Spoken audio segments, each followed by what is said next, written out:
Drop a like and subscribe the next 5 seconds if you need a 2400 Call of Duty point code for the brand new Battle Pass. All right, what is going on? What's happening? How's everybody doing today? My name is Chuck and welcome back to a brand new video. So guys, today what we're going to be doing is we're going to be jumping into my top 5 meta loadouts you guys can run here in Season 3. There was essentially a laundry list of patch notes that went out here for Season 3, and so a lot of the meta has indeed changed. A lot of stuff that was in the meta like the AUG, the FFAR, the M16, a lot of that has really more or less shifted, and nobody uses a lot of these weapons anymore, and a few others have definitely made their resurgence, and so I gotta give you guys some pretty awesome meta loadouts. Before we get farther into the video, if you guys haven't already, make sure you guys go ahead and give me a follow over on Twitch. Link is in the description below. I'm gonna be going live over there pretty much every single day, so if you ask me, you could come through and drop me a follow. And as always, make sure you guys drop a like for some good luck and hit that subscribe button with all notifications turned on. We're on the road to 800,000 subscribers, so it'd be really awesome if you could join the squad. Okay, so the first thing we're gonna be getting in here too is my CR56 aim max, so let's actually jump into this. So the first thing here is these are gonna be my attachments. The first attachment here is gonna be the monolithic suppressor for that sound suppression, that damage range.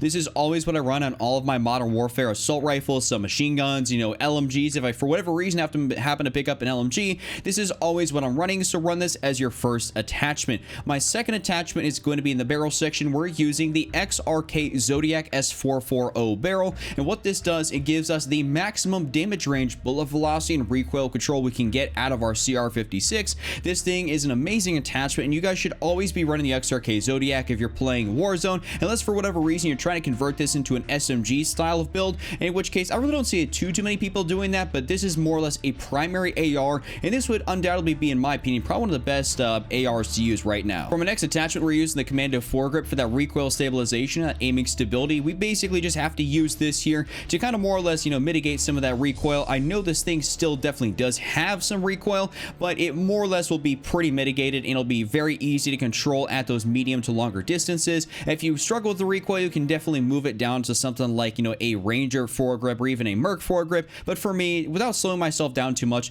the Commando works perfectly fine. For my ammunition, what I'm using here is a 45 round magazine. I would ideally like it if this thing had a 50 or a 60 round magazine, but probably at that point this is going to be a little bit too overpowered, so I totally understand having a 45 round magazine. You just have to run this. I mean, it's not really an option. You just have to run this. Last but definitely not least, we're running the VLK 3x optic here for that zoom level. This is the perfect amount of magnification for this gun. This allows you to have like an SMG as your backup or whatever you happen to choose as your secondary.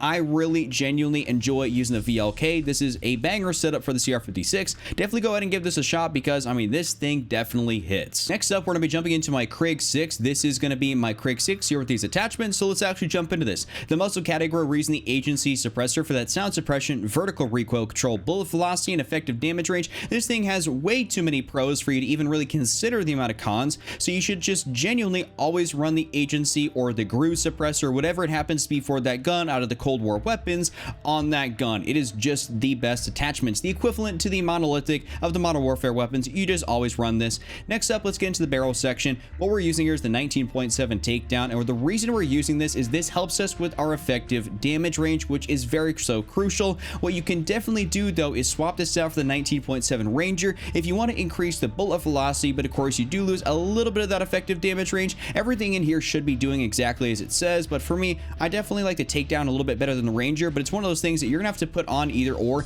just to kind of test out. Definitely don't go with any of these other ones. They're not really any sort of beneficial. Just go ahead and run the Ranger and the takedown. The strafe speed on this thing is just going to make it a little bit too much, so even though you do get bullet velocity and strafe speed, the strafe speed is just too much on this, so definitely just stick between one of these two barrels. For the underbarrel section, running the field agent foregrip, horizontal and vertical recoil control. This thing is going to make it an absolute laser beam. It still will have some interesting visual recoil, but this is going to mitigate that as much as possible, so definitely just always run this horizontal and vertical. It's going to help us out here, which is fantastic, so just run this. In the ammunition, we're running a 60 round magazine, the base 60 round magazine, aka the Stanag. This isn't the fast mag or anything else like that, because running the fast mag does chalk your aim down sight speed by about 25%, and you get a real crazy penalty for it, so definitely stay away from the speed magazines if at all possible. There's no reason realistically you should be forced into using one. It really doesn't do you a benefit, and realistically the Krig doesn't have a long reload anyways, so you can definitely just get away with running this. And then for my final attachment, we're going up here to the Axle Arms 3x sight, and this definitely can be a little bit daunting to use because the way this zooms in versus the Modern Warfare Warfare ones is a little bit interesting, and it feels sometimes a little bit odd, so I totally get why maybe some people don't feel as comfortable using this. What I found that make it a little bit better for me to use is if I go into the customization section, you can definitely use what is my preference is the precision reticle. What I found is really good is if I go over here, we actually managed to get some really cool battle pass reticles. So we happen to have this one, the battleship, the central, the tri-corner hitbox, the inner fire, and then the surrounded. There's basically a bunch of these ones that came with the battle pass. Like there's like 4 or 5 of these in here, which you can swap out your reticle, which will give you a lot more field of view in your sort of sight, which is amazing. So if you feel like the precision or some of those other things are too cluttered, definitely swap out to one of these and it'll make a fantastic difference. So this is an amazing Craig 6 setup. Hopefully y'all enjoyed this one. This thing definitely hits. It's a laser beam, and I really like this. It's definitely a meta weapon. Okay, so now let's actually jump into an SMG, aka the Bullfrog, and this is going to be my setup here for the Bullfrog. So for the muzzle category, we're running the GRU suppressor. Like I said with the previous Cold War guns, this just has way too many pros for you guys not to run. It does the exact same thing on the ARs, the SMGs, so you should just definitely run the GRU suppressor if at all possible when you happen to have it unlocked. If you don't happen to have it unlocked, go ahead and run the sound suppressor until you get that. I mean, that's just the next best thing, to be honest with you. So just run the GRU as soon as you have it unlocked and you'll be good. Next up, we're going to go into the barrel section, and we're running the Task Force barrel, the 7.4 Task Force, for that effective damage range, bullet velocity, and strafe speed. Of course, we want that extra strafe speed. Unlike we did not want that on the Craig 6, we want it for the SMG because this is our close quarters weapon, and the more we can move around those close quarters situations, the more often the enemy's going to miss their shots. So that's why we want that strafe speed here. So run the Task Force barrel. This is going to be fantastic for you guys. You should always just run this. This is definitely my 100% choice 100% of the time. Like, you just have to run that. Next up, in the underbarrel section, we're using the Spetsnaz grip for that vertical and horizontal recoil control. You could definitely, if you really want to get a little bit adventurous with this, swap out the Spetsnaz grip because this thing realistically doesn't have that much recoil, and maybe put on the VDV speed grip for that sprinting move speed and horizontal recoil control. I mean, sprinting move speed is definitely really good, or you could definitely swap this out for maybe the red cell 4 grip for that sprinting move speed and hipfire accuracy. This is just one of those things that you can run any sort of foregrip on it you really want to, because the recoil is all not that much. And I mean, you can even not run a foregrip entirely. It's just kind of up to you. For the ammunition, what I'm running is a base 65 round magazine, and the reason we're running this as opposed to something like the Spetsnaz 85 round magazine is, I mean, listen guys, I mean, think about this. I mean, the ARs, you know, the maximum they go up to is basically 60. I mean, your SMG is going to have 65, and more often than not, the SMGs, you know, when you put on an extended clip, don't even go up past like 50 or so. So we have like 15 extra shots in our magazine with this gun, and it doesn't have a crazy, stupid high fire rate, so you can hit a lot of these shots very easily. So there's no reason to realistically go above 65 rounds. It just doesn't make sense. And then lastly, we're going to go here for the KGB skeletal stock, and this is going to help us with that ADS firing move speed, aim walking movement speed, and sprint to fire time. This is crucial for when you're bringing up your gun, those close quarter situations. That sprint to fire time help you bring your gun up from, obviously, when you're sprinting, your aim walking movement speed, so when you're aim down sights, you can strafe back and forth a little bit, and then your ADS firing movement speed. This is also going to help you do the same thing. So we're just increasing the movement, and it gives you a you know, a con of your hip fire accuracy, but that's entirely okay. We're not really hip firing with the Bullfrog all that much, to be honest. So definitely go ahead and try this out. The Bullfrog is a slapper of a gun. I genuinely really enjoy using the Bullfrog, and it's for sure a top tier meta weapon. Now we're going to jump into another gun that I personally really like, which is going to be the AK-47. So these are going to be my attachments on it. Let's get into it. So for the first one here, the GRU suppressor, like I said, it gives you the most benefits. You don't really have to even look at the cons. Just always run the GRU suppressor. And like I said last time, just run the regular suppressor if you do not happen to have the GRU, but we are running the GRU, whatever you want to call it.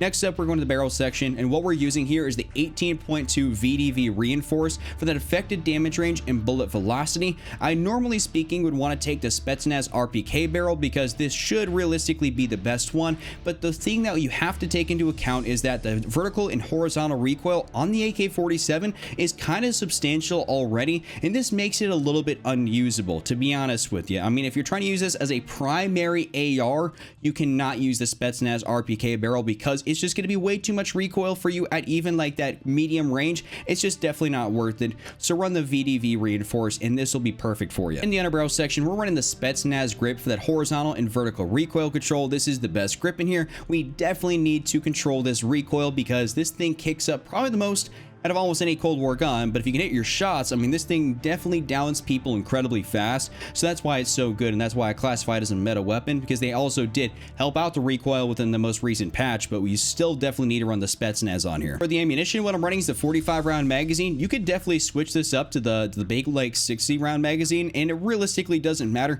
45, 60 rounds, I mean, either way, it's just going to be perfectly fine, and I mean, just because this thing doesn't have a super high fire rate, I felt okay with running the 45, but usually speaking on higher fire rate guns, probably like, you know, the M13, I'm going to always run the 60 round magazine because that thing has such a high fire rate. You're going to burn through all that ammo anyways. But for me, you know, the 60 or the 45, realistically, it doesn't matter. And even the reload speed on this thing is pretty solid as well. So, I mean, you really just can't go wrong with running a base magazine.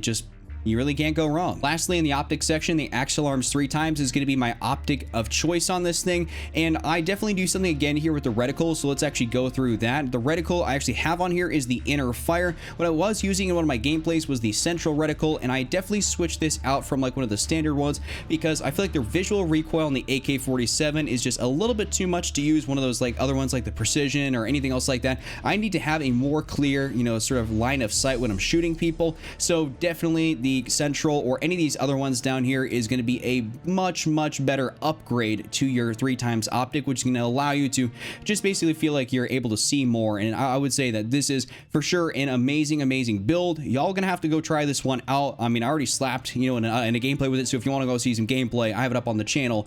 Go check it out. And last but definitely not least, we have to dive into the FFAR again because this thing is still meta. Even though they did kind of nerf it into the ground, it's still so incredibly good. So let's actually jump in here. This is gonna be my attachments on this thing. Now we're going to jump into the muzzle and explain. Obviously, agency suppressor, not going to get too much into this here. For the barrel, what we're using is the 19.5 task force that for that effective damage range, bullet velocity, and strafe speed. We're trying to make this gun as mobile as possible because this is a secondary weapon. This is not a primary AR. This is more or less like your hybrid. Like, it's an AR, but more or less it's used as a SMG as a secondary. So you always want to run the task force here. This is going to help you out. I mean, that vertical, horizontal, we can kind of disregard that because we're using this in very close quarter situations, and we really don't have to get too much into it and, you know, add on a foregrip or something like that, as we don't even have a foregrip down here. So next up, we're using this Stenag 50 round in our magazine category. Like I said earlier, you want to stay away from the 50 round fast mag or just any of the fast mags. It's just going to chalk your aim down sight speed a little bit too much. So the Stenag 50 round magazine, the base magazine here, is going to be great. It's just the maximum amount of ammo with the least amount of penalties, which is always awesome because unfortunately everything in this game has pros and cons. They can't ever just give you like a pro or something like that like it used to be in the older Call of Duties. You just add on an extended magazine, that was basically it, or you add on a suppressor and that was basically it. Now everything's got a bunch of cons, so it kind of sucks a little bit like that. But now into the rear grip section, we're using the Serpent Wrap for that aim down sights time. This is what we are going to be replacing the foregrip with. We used to have a foregrip on our gun, but then we swapped it out for the Serpent Wrap, which is going to help us with our ADS time. This is awesome, and I should say you guys genuinely always be using this here. And then for our last attachment, we're going to be running the Raider stock for that ADS firing move speed, aim, walking movement speed, and sprint to fire time. You guys probably saw that the Serpent Wrap kind of lowers our sprint to fire time, but this boosts it way back up and over that, so we are definitely coming out on top. This is going to be a fantastic close quarters weapon. You guys are going to have to go ahead and try this out here. Even in season 3, the FFAR can still reign supreme. It's still incredibly good, kills really fast. They just can't find a way to kind of nerf this into oblivion. Well, that's all I got for you guys here today. If you guys enjoyed it, give it a like, subscribe, all notifications turn on. Make sure you guys comment on the comment section below. That being said, I'll see you guys back here again tomorrow with a brand new video. Just an optional gap, don't be Randy, and I'm out. Peace.